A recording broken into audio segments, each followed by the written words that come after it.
Ego death. There's no ego involved. Making yourself transparent, vulnerable. Like not putting yourself above what really is going on. I feel like to get to the truest form, the truest form of creativity and true emotion and purity, you have to kind of shed your ego to a certain extent.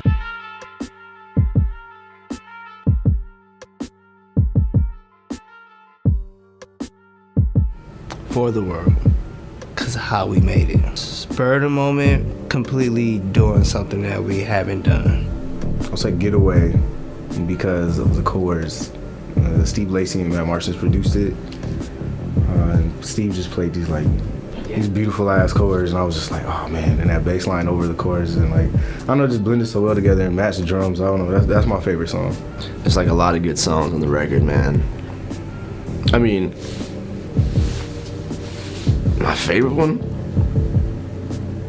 I guess it, by default it'd have to be the one that I produced, at the end of Girl. That's not the radio version. It's you had to listen to that song on the album to the end of the song.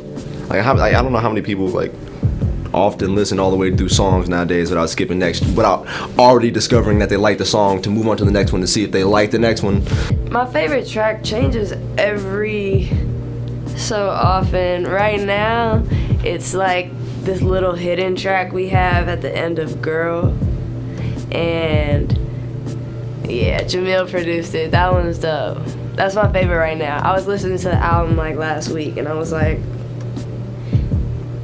yeah, that's the one. But I don't know how many people have heard of the song, but at the end of Girl, the K Tronada feature, on the production on the beat, the other half of the last couple seconds of that song was a beat that I produced, and I literally just posted on Instagram the other day, man, every time I hear that, it's that part of the song, it always makes me think about where I was.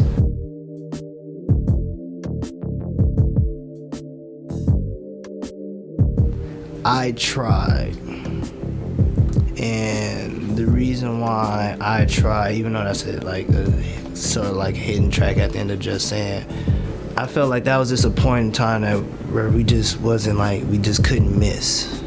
When you're producers or a band and you're a collective and you're working on a project, you get into a zone where you instantly know what's gonna sound good over what you're working on, or you instantly know what you're working on is going to be butter. Yeah, I would say Penthouse Cloud. I actually produced that with my partner Chris Goldsmith. We're a two-man team called The Highlights. The Penthouse Cloud, lyrically, it meant a lot to me. It had a lot to do with the people becoming more aware of police brutality, on social media and stuff and it's not it hasn't been happening for years, but people are recording it now and it's being exposed more, and people are being they're more upset, and now people want to do more about it. It's not just something oh damn, that happened. It's well, what we gonna do about this, bro? No, that ain't right. We gotta change this shit. So, Penthouse Cloud. On the album, there's little snippets of voicemail, and that's me talking. At the end of Curse, it goes to this voicemail where I was literally it was a real moment. I was in Hollywood somewhere drunk with a friend.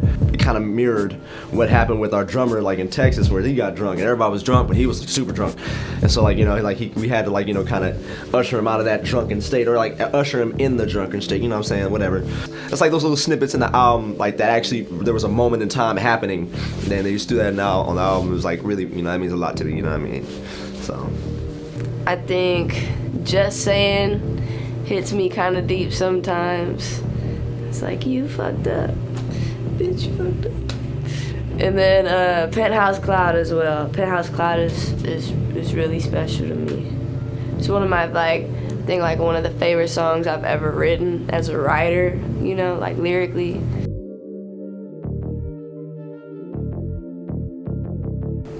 Ego death. There's no ego involved. You set your ego aside, your own agenda aside for the bigger picture, and that's what this project was.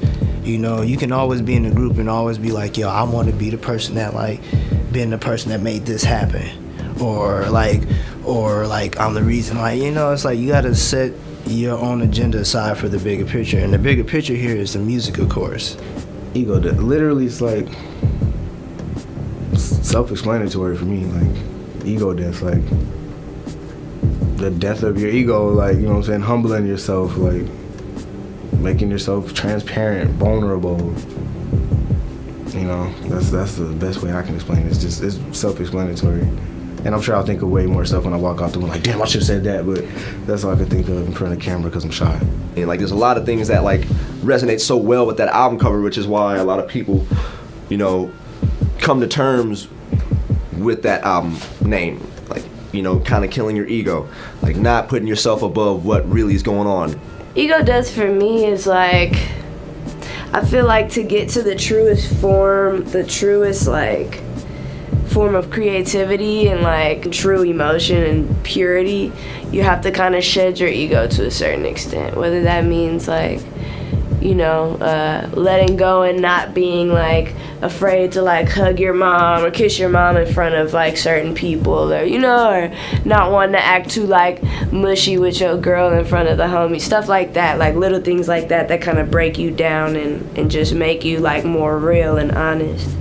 And we've had a kind of year like that, you know, like one of our bandmates lost his mom, and it's just been a lot of like ego checking this year for us. So that's kind of what made us go with the name.